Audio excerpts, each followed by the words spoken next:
All right. I thought I'd just jump on here again, real quick, make a quick video, just about some stuff I've seen lately and heard, and nothing real new to me. But I thought I'm going to start talking more and more about this stuff since I can. It's my job. Um, One thing I'm seeing a lot of right now are people in the gym, and this isn't like I'm not seeing it all the time, but I'm seeing it more and more on social media and other places. It is in the gyms, but not like I'm seeing it on Instagram or you know what's that Snapface or whatever the fuck they're called, TikToks. Um, so basically, what I'm seeing are people that are new to the gym going into the gym. And I don't mean like when I say the word new, I'm talking about up to 2 years. You're until you've been in the gym for a long time, you're new, because you're constantly learning. 2 years into the gym, once you're past that, you've got a good base understanding, and you've been consistent long enough to understand how to do things and how to move. But one thing I want to touch on is people getting on a piece of equipment that they've never touched before, never been on before. And what I'm seeing is, and it's women, lots of women, especially with legs, jumping on these machines and not knowing how they work, how they move, and how to use them.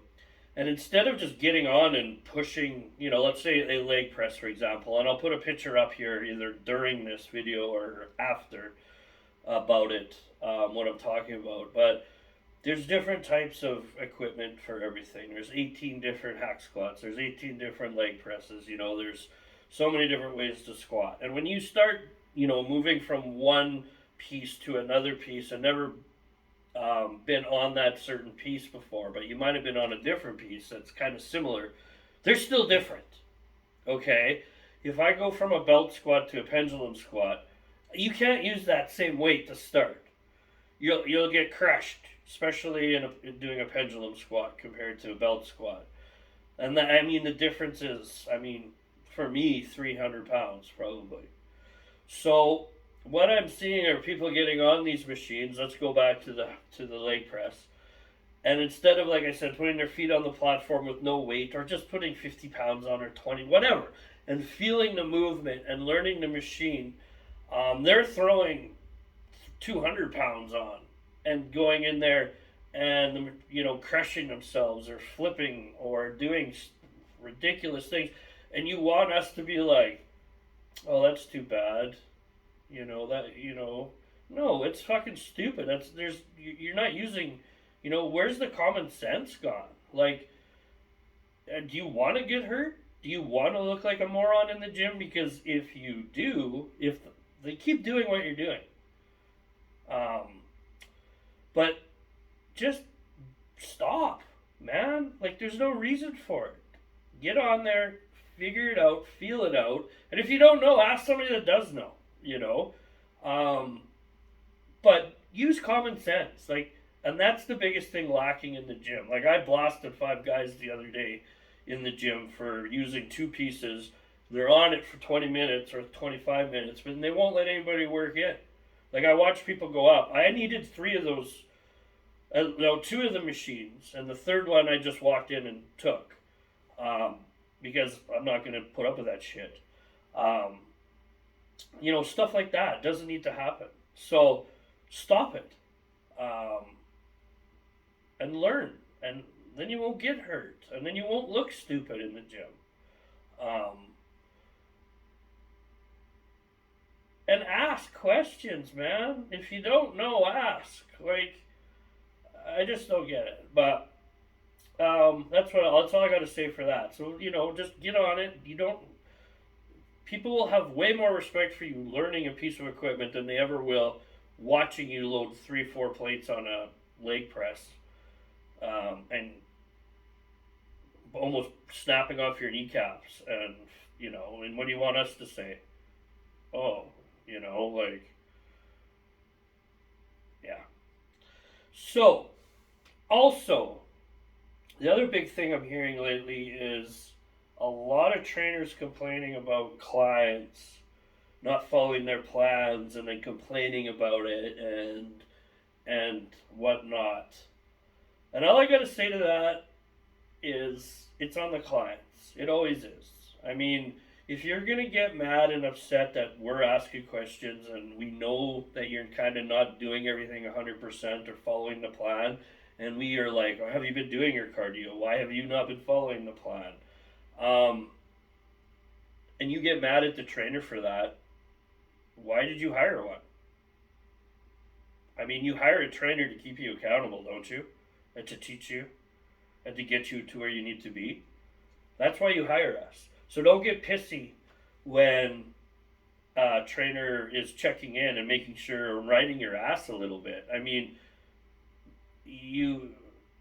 What do you want? And because they're also going to be the first clients that point the finger at the trainer and be like, I never got where I need to be because of that. No, you never got to where you need to be because A, you never did your homework, B, you never did your cardio, and 3, you ate like shit. So stop it. I mean, personally, I don't care. I mean, my clients know if I'm going to call you out on it and I'm going to say it how it is. And then we'll just get back on track and go. And I don't have any issues, and my clients don't have any. They'll listen and they know what I have to say, and they're all good. But I do know other trainers I've been talking with that have been having this problem a lot lately. I mean, you have to lay it on the line with them and tell them how it is, and that's it. I mean, there's not much more you can do. And if they don't want to hear it, well, then they shouldn't be with the trainer. They can go back to doing everything wrong and getting no results and doing what they want to do and playing the boo-hoo card. Let them. Fuck.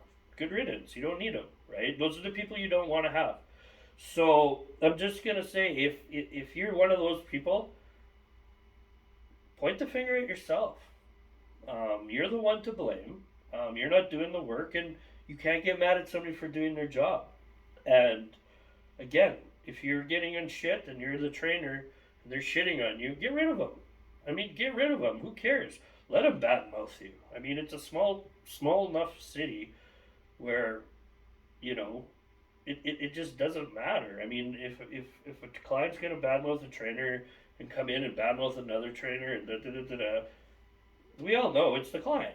Like, and that's just how it is. So, we're not dumb, and we are, and I will call everybody out as I see it and as I should, and get them where they need to be. And if you can't, then you can't, and who cares? You can only do as much as they want to put in, and that's the end of that's how it works at the end of the day. So I don't lose sleep over any of it. I've got no problem, like I said, saying it how it is, and that's how it should be. If you're a client, you want a hand holder. The fucking city's full of shitty trainers with fucking that love to hold hands. So we could point you in that direction. Like, you go to Motion. I mean, that gym's filled with fucking stupid trainers that can't, shouldn't even be training. And Anytime Fitness just pretty much hires their own fucking members to train other people. So you really got to be careful. But yeah, that's it. That's all I got to really say. Again, still gonna get a podcast going here sometime soon, but we'll see when. Life's a little fucking sideways.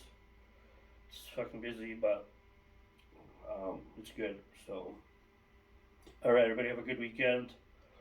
I gotta work when we get back to work here, and then shut her down and get to round 2 of the Blades tonight.